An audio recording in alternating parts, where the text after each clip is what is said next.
from WROC, this is News 8 at 6. Good evening. A top lawmaker is in Rochester today to help stump for a local congressional candidate.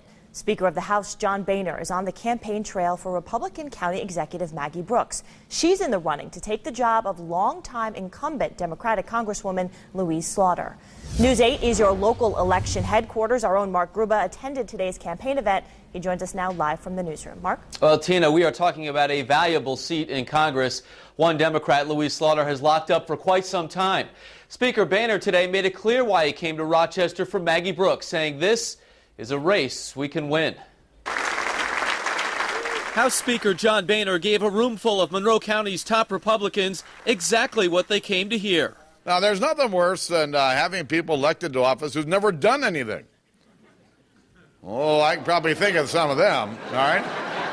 Boehner talked about winning the White House, addressing the nation's debt, and, of course, getting Maggie Brooks to Washington. If you want somebody who's going to stand up and do the right things for the right reasons, you want to send Maggie Brooks to the United States Congress. The Speaker referred to Louise Slaughter as the incumbent and talked about the Democrats' failed record. Brooks said voters have a choice. I'm running for Congress because I have the proven record and the collaborative experience to join with Speaker Boehner and his team to fix what's broken. Slaughter's campaign blasted Boehner's visit, saying the Speaker represents Republicans' out-of-touch, anti-middle-class agenda. Outside the Riverside Convention Center, a small group protested tax breaks for millionaires. Boehner said that's not the issue. The issue is the economy. The issue is jobs. The American people are saying it loud and clear. Brooks echoed many of the Speaker's themes, but said his support doesn't mean she's in lockstep with the national Republican platform. I have a record. People know how I've governed. And when people start saying she's not going to do this, this, or this, all they have to do is look at the record and they'll see where my values are and where my priorities are. And between the VIP reception and luncheon, about 400 people attended today's fundraiser, which on the low end went for $150 a plate. Mark Gruba, News 8. All right, Mark, thank you so much. It's been a few weeks, but the 90 degrees temperatures are back in the Flower City. Stacey Pengen joins me now. Hot and humid today. Yeah, and that's kind of just how it's been all summer. 13th, 90-degree day. And, you know, this is dangerous heat at times. We have a heat advisory in effect for basically all of western New York, and that goes through 8 o'clock tonight. Just a lot of heat and humidity out there in the atmosphere. Right now, the actual air temperature is 91 degrees in Rochester, 94 in Syracuse, and 93 in Buffalo, with the dew point, look at that, upper 60s in Rochester, dew point of 70 degrees in Dansville. That gives us a heat index of 96 degrees here in the city. Dansville, it feels like 98 degrees, as well as Syracuse. So obviously we have a lot of warm air around right now. That will be coming to an end tomorrow thanks to some storms that will be rolling through. So we turn our attention from the heat to the storms tomorrow. We'll have a full update on your full forecast coming up in just a little bit. Tina? All right, Stacey, thank you. A local group of bike riders paid tribute to a woman who was killed taking part in the sport that she loved. Heather Boyum was part of a group called Moms in Motion. The Fairport High School teacher was killed last Sunday along Route 250 in Penfield, and she was hit by a motorcycle. Today's ride was originally set as a fundraiser for Kevin Royston, who was injured on his bike in June. Organizers decided to extend the length of the ride and incorporate a tribute to Boyum after her tragic death. She has children, she has family. Witnesses to this are devastated, and it's just important for the community to know what was taken on Sunday morning. Bike riders rode from Bristol to Webster as part of today's event. We want to bring you up to speed now on an accident. A woman is in guarded condition tonight at Strong Hospital after she was hurt in a car crash in Greece. Officers tell us it happened around 11 o'clock last night near Elm Grove Road and Ridgeway Avenue. Police found 32-year-old Kiss Trebles of Rochester with serious injuries. Trebles was westbound on Ridgeway when officers say she didn't make a turn, left the road, drove across a lawn, and then crashed into a car. The two people in that other car were treated and released from Strong Hospital. They had only minor injuries. A man from Brockport is facing charges tonight after a stabbing last night on West Avenue. 47-year-old Stephen Daggett is charged with assault and criminal possession of a weapon. Police were called to Lakeside Hospital after a man there in his 50s said he was stabbed with a knife. Rockport officers and state police later found Daggett hiding behind a house on Market Street. He was sent to the Monroe County Jail. The former director of Monroe County's crime lab says she intends to sue the county over her abrupt departure. Janet Anderson Sequist filed a claim that accuses the county of libel, slander, and breach of contract. She was placed on leave earlier this year. A state report found that the crime lab committed critical errors in several crime investigations. Hundreds of people turned out to say their final goodbyes to a local soldier killed in the War on Terror. Family and friends paid tribute to Specialist Theodore Glendy. The 23-year-old was promoted posthumously from private first class. He was killed in Afghanistan last week. Sierra Putman was at today's funeral at the U of R campus. She joins us now with more. Sierra? Well, Tina, today's service was filled with tears and happy memories of a young man described as a loving husband, son, and brother in arms. About 200 people filled into the Interfaith Chapel on the U of R campus this afternoon. On campus, the flags flew at half-mast in Glendy's honor, watching over his family as his body was brought to the chapel for a final goodbye. Family and friends spoke of the love of his life, his wife, Alexandra, who he just married a few months ago, but also his love for country, which is why he served as a paratrooper and died protecting his comrades in the 173rd Airborne. No matter how busy we are, the Army is always a family. And when we lose one of our own, it is the Army's policy that we will gather around the family. We will remember the soldier. We will take care of the family. And we will see that the soldier, in this case, Specialist Theodore M. Glendy of the 173rd Airborne Brigade, is laid to rest with honor and dignity. The 23-year-old was a graduate of McQuaid Jesuit High School and Niagara University. His family still lives in the area. A private burial followed the funeral. Reporting live in the newsroom, Sierra Putman, News 8. Thank you, Sierra. Traffic changes continue tonight on the Irondequoit Bay Bridge. The eastbound lanes of Route 104 remain shut down until tomorrow at 6 p.m. The westbound lanes will be reduced to 2 lanes between now and then. Now, this is the second time that the bridge will be completely closed for this particular project. Now, there will be posted detours. Officials say you can expect heavy traffic on all alternate routes. If you'd like to keep up with the closures on Twitter, just follow the handle at 104 Bay Bridge. Well, the annual Park Avenue Festival is in full swing today, and our hot temperatures, well, they don't seem to be impacting the crowds at the arts and crafts that line Park Avenue from Culver Road to Alexander Street. Several hundred artists are part of this year's event. Police are also there. They're cracking down on the noise and parties that often happen after the festival. We're going to be monitoring the noise. We're going to be monitoring parking. Often people will park their vehicles where they want at times, blocking people's driveways. We worked very closely with the festival organizers to ensure that parking is improving and that people are being respectful of where they can and can't park. If you missed the Park Avenue Festival today, don't worry, you'll get another chance tomorrow. The festival runs from 10 a.m. until 5 p.m. The rods and reels come out as police officers spend the afternoon with young people. The Yankees may have lots of rings, but they don't have the king. Thad Brown with the story later in sports. It was another hot one, our 13th day at or above 90. Check out the numbers on the almanac. 92 for a high, 69 for a low. No rain at the airport for the daylight hours, but that'll be changing for tomorrow. See the details coming up.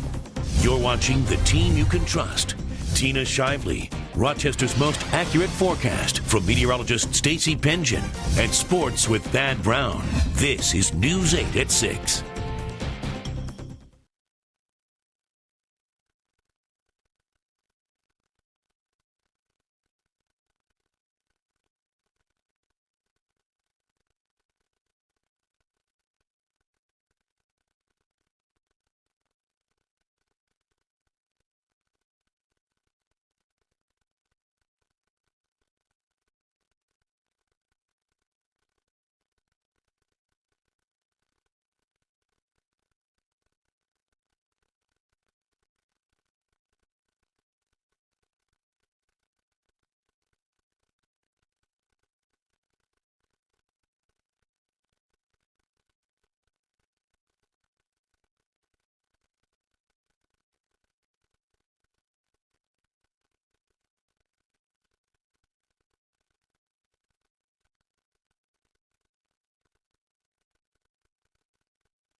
News 8 at 6 continues.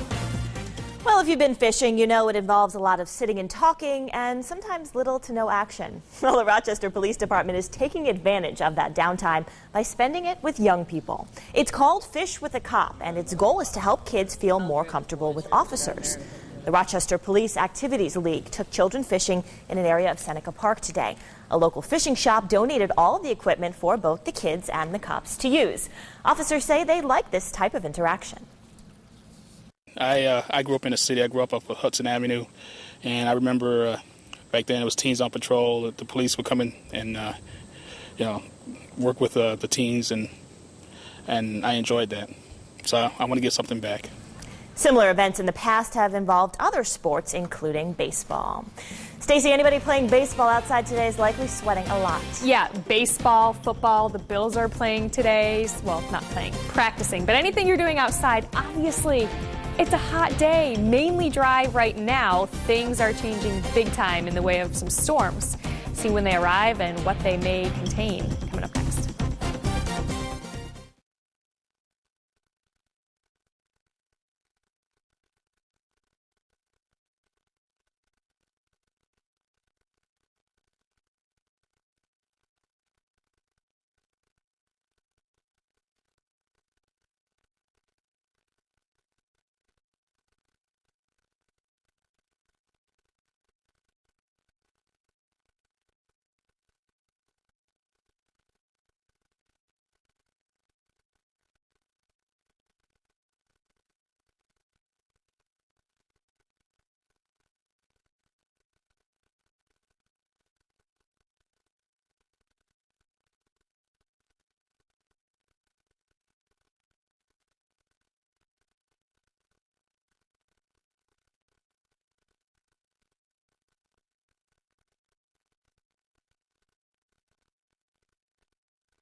You mean to get into practice? Yeah. Just walk through this. You gotta walk.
Now, meteorologist Stacey Pengen with Rochester's most accurate forecast. 90-degree heat is becoming the norm this summer here in Rochester. Our 13th 90 or above degree day here in Rochester made it to 92, maybe 93 degrees, but feeling warmer. It feels like 96 degrees in Rochester. Trenton feels like 99 degrees, and Cleveland feeling like 98. That's when you combine the dew point along with the actual air temperature. Satellite and radar not very busy, at least for us here in Western New York. We'll watch these showers and a few storms as they slowly drift across the state line here and may affect the southern portion of the viewing area over the next few hours or so. But for the most part, we are talking about pretty tranquil weather for the next 12 hours or so. But this is what we're going to be watching to move into Rochester and Western New York during the day tomorrow. Actually, a derecho moved through Chicago just in the last hour or so with wind gusts of 80 miles an hour being reported at some of the airports out there. So some severe weather in the Midwest and strong storms are a possibility during the day for us Tomorrow, temperature-wise, is going to be getting a lot better. Sunday, tomorrow, well, still a little muggy. Temperatures in the mid-80s, but once that cold front swings through, 79 degrees, 70s on Monday and Tuesday, right around 80 degrees, and a much more dry air mass in terms of the dew point, so feeling a lot more comfortable as well. Right now, partly cloudy out at the airport, temperature of 91 degrees, wind out of the south at 8 miles an hour, and when you have a southerly breeze, you're really not going to cool down very much. 86 our high for tomorrow, and look at the much cooler air off in the Midwest, and again, that's going to be working its way into Rochester over the next day or so. Heading into the overnight, we'll find a few clouds, but overall just a warm and muggy overnight. May find an isolated shower or storm, but early tomorrow morning, watch for one round of storms moving through. Again, they may have the potential to produce some gusty winds, some lightning, heavy rain, and hail as well. May catch another round moving through with the actual cold front later in the day. We're talking afternoon. So a few rounds of some storms moving through during the day tomorrow. Kind of a complicated forecast. Through the overnight, not very complicated. Warm and muggy. May find an isolated shower or storm. Temperatures only falling into the mid-70s though. On Sunday, again, we're watching a few rounds of storms moving through, and it's just going to be a humid and still kind of warm day, just not as hot as today. Monday, once that cold front swings through, temperatures in the 70s for most of the day, maybe trying to push 80 degrees with a clearing sky. Tuesday looks gorgeous. High right around 80 degrees with a mostly sunny sky. Wednesday, another round of, well, maybe a shower or a storm. Not looking all that bad at this point. Thursday, okay. Friday and Saturday looking a little unsettled as well with a few more showers and storms in the forecast. So today we're talking about the heat. Tomorrow we're talking about the potential for a pretty active weather day, but of course we'll keep everybody updated. Okay, thank you, Stacey. Yep. Well, week 2 of Bills camp comes to an end today out there in the heat at St. John Fisher. That's where we find Thad Brown. Thad, have you melted out there yet? No, not yet, Tina, but something you'll appreciate, some inside TV knowledge for the folks at home. There's a light about 2 feet from my face, which generally feels like you're leaning face first into a campfire. But right now, that's the cool side of my face. Coming up next, we'll talk football. Stephon Gilmore, the rookie corner, has been great, plus Yankee highlights, all after this.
Now, News 8 Sports with Thad Brown. We are live at St. John Fisher, where the Bills have finished up their longest stretch of camp. Today, the 5th day in a row with a practice, and it was a scorcher. Let's show you how it looked. The heat, obviously an issue. The Bills managed it fairly well, no issues. Terrence McGee with the towel over his head. He's had that going a lot this camp. Tyler Thigpen, a good practice today. Naaman Roosevelt here. Thigpen and Vince Young have been brutal. So at least a glimmer of hope as far as the backups are concerned, a quarterback. Stevie Johnson did not practice, still nursing the groin. Maybe a good thing because he didn't have to go up against first-round pick Stephon Gilmore, who has been darn near Darrelle Revis good so far in camp. I feel like I'm getting better playing against the rookie. You know what I'm saying? He's a rookie, but he's like he's a veteran out there. You know, he's very smooth, and we're getting each other better. Talking any trash to him yet? You go back and forth a little bit. You know, stay on your game. You know what I'm saying? Just getting him right. You know, because he go hear a lot worse than what I'm saying. I'm not even saying too much to him. You know. And just to emphasize the point today, our class of the camp, it's a Stephon Gilmore interception, and that one's going back to the house. Watch it again. The ball comes off of Ryan Fitzpatrick's hand, a little fluttery, but you do that around Stephon Gilmore, it's going back the other way. And today, it's our class of the camp. For more Bills news, as always, go to our website, rochesterhomepage.net. You know, camp is about halfway done. We're done with Fisher a week from Tuesday. Bills have a game on Thursday. It's going by fast. Keep up with it at rochesterhomepage.net. To baseball now. The Mariners are two kinds of team. One kind is the perennial American League doormat that a team like the Yankees will beat up. The other is when Felix Hernandez pitches. And King Felix was on the mound today at Yankee Stadium. In the second, Mike Karp, a 2-out RBI single, made it 1-zip. And you know what? That's all Hernandez would need. He ended the 7th, 8th, and 9th innings with strikeouts. A complete game 2-hitter. Struck out 6, only needed 101 pitches. Yanks lose their 7th straight one-run game in the final, 1-0. And NASCAR qualifying in Pocono, Juan Montoya has some clever strategy. He purposely went slower in practice Friday to get an earlier draw for qualifying today, and it worked. Montoya posted an early fast time. The clouds burned away, the track heated up, and everyone else just wasn't as fast. For Montoya, his first pole of the year, the 8th of his career. Denny Hamlin will start second. NASCAR is at Watkins Glen next weekend. Now, as for the Bills, they are off tomorrow, practice Monday and Tuesday before they get ready for the first preseason game of the year, home on Thursday against the Redskins. Live at St. John Fisher, I'm Thad Brown. More News 8 at 6 after this.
News 8 at 6 continues. Anyone who's been outside today knows it's hot out there, yeah. Guess what? It's a hot day. 90 again, above 90 today. Tomorrow is what we're concerned about in terms of stormy weather moving through. But hey, temperatures are going to be a lot cooler tomorrow. We're talking mid-80s, a few rounds of showers and storms moving throughout the day. There is the potential for some of those storms to become strong, maybe severe. If they do, you'll know about it because we'll let you know. We'll keep you updated. Also on Facebook and Twitter as well. Of course. All right, Stacey, thank you so much, and thank you for watching us here on News 8 at 6. CBS Evening News is next, and we'll be back tonight at 11.